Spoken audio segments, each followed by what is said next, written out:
What's up? We're in Orlando. It's Thursday night and we're getting ready for day one on Friday. Friday is the 5K, Saturday is the 10K, and Sunday's a 5K. We'll see how this weekend goes. I have high hopes and yeah, let's get into it. All right, here's the deck for Friday. I'm thinking that I'm going to play Yasuo. I think it's got good matchups across the board and it's a sneaky good deck.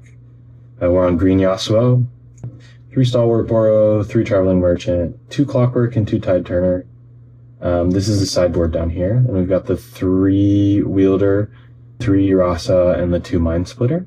And we're on triple Scrap Heap for game 1 when we're playing Zon Warrants. Luckily, in game 1 against Annie, we can be sneaky and not play Zon Warrants, and we can play one of our other battlefields and still be able to play Scrap Heap into game 2 or 3 when they play Zon Warrants. Then I'm on 2 Mask. I think it's really good. 1 Zonius. Then triple stack deck for consistency, a Fight or Flight, a Ride the Wind, Rebuke, and a Gust. These are our one-ofs. You know, they're good in different matchups, but overall they're just powerful cards. And then we're on the typical green suite, 3 on guard, 3 discipline, and 2 Defy. Defy is mainly good into Kaisa, and then there's like random things you want to counter with it. So I don't think you always need 3, and you cycle a lot, so you should see 1. And then sideboard wise, we're on the 1 Wind Wall, 1 Defy, 1 Charm, 1 Mind Splitter for when we side out the Scrap Heap and the Rasa. A 2nd Zonius is just good in different matchups. We've got the 2nd Gust, which we're going to want into like Annie. The 2nd Rebuke, which we're going to want into more like the Yees and the Kaisas. And then the 2nd Fight or Flight.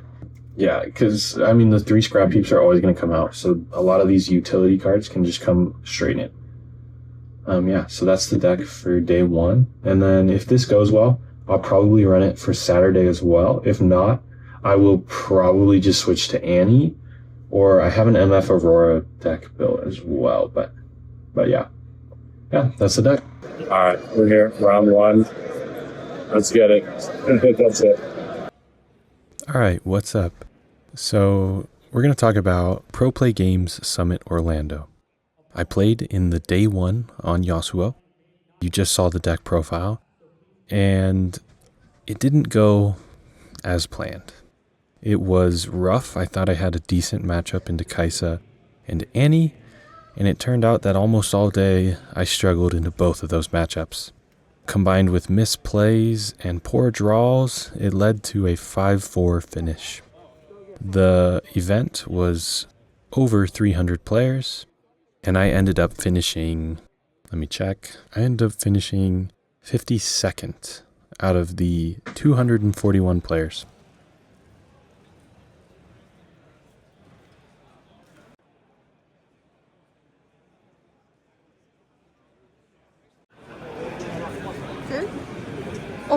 Okay, so we just finished day 1, the 5K. Did not go very well. We got 5 and 4. But it was good learning and very fun. So, Yasuo, medium deck. Sucked into Kaisa and struggled into Annie, which those are the best decks. So, probably don't want to be on Nas tomorrow. Yeah, so we're going to cook something up tonight. Peace. Day 1 of the 10K in Orlando. Let's get in there. Let's talk about day 2 of the Orlando trip. The day started off great. I was 3-0, and well, it was all downhill from there. The event had 400 players, and after 9 brutal rounds, I was 5-3, and I dropped. This placed me 74th. Not a bad turnout for being under-practiced, and a lot of learning occurred. Going into future events, I think after running these grueling, long 9-round days, I need to show up a little more prepared. I need to know my matchups, especially the mirror match. I need to come with snacks. And at the end of the day, it was a great trip. I really enjoyed Orlando. It was beautiful. Obviously, I was disappointed with my performance. I came to win. But you live, you learn, and I got to have some fun on Sunday.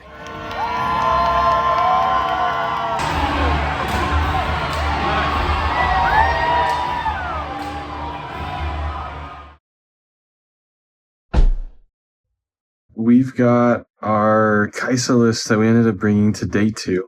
And we're going to go over it really quick. Ended up going 5-3 drop, really close to making that top 32 for some prizes, which would have been nice.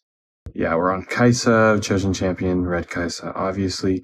I just wanted 3 of like blowout cards. So I went 2 Cathian Rain, 1 Singularity, 3 Void Seeker, 3 Falling Star, 3 Ray, 3 Cleave, 3 Stupefy, and 2 Retreat for the spells. I regret the 3 Cleave. I think you can pop out a Cleave easily and go with more top end, or maybe something that says draw would be nice, to be honest. But yeah, maybe that should be the time warp.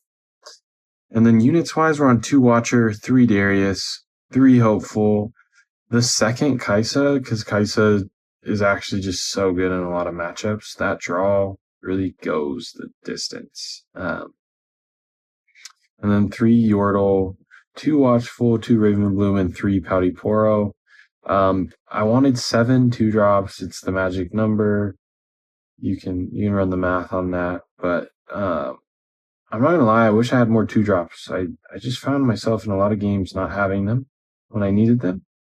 So I'd love a 3rd Watchful just for that extra draw and the consistency of having, 8 2-drops going first. And then like even on turn 2 when you have 4 runes, it's nice to have a 2-drop into Hopeful. So yeah, the 2-drops go the distance, especially Watchful draws you a card, so it's not that bad. And then sideboard wise, the plan was to be good into the Mirror and Annie in game 1, so I have a really low to the ground deck. And then games 2 and 3, I have a lot of big cards that I can bring into like the Auroras, into going second on Kaisa Mirror. So yeah, for the side we got the 2-time warps, the Mundo, the 3rd Thousand-Tailed, the Unchecked Power. It's nice to clear battlefields. The 2 Smokescreen, which ended up, and the 3rd Retreat. The 3rd Retreat came in all the time. I played 5 Kaisas, so I was playing the Mirror a lot. This worked pretty well. The only thing is like the games didn't feel close that I lost. So like maybe this doesn't fix the Mirror. I know that cutting a Cleave would help a lot. Maybe get that 3rd Watchful in, and then maybe it's 3rd Retreat over the extra Kaisa. And then I think let's go over the battlefields too really quick, because I think that's another distinction here is we're on Arena's Greatest for when we're going first, Reaver's Row for game 1, and then Targon's Peak because you can get really good value out of it. I do find myself getting outvalued on Targon's Peak a lot though, so I could see myself changing that. And then Reaver's Row is kind of like a whatever battlefield. It feels really good for you because you're really good at removing units, and this lets you save your units very effectively.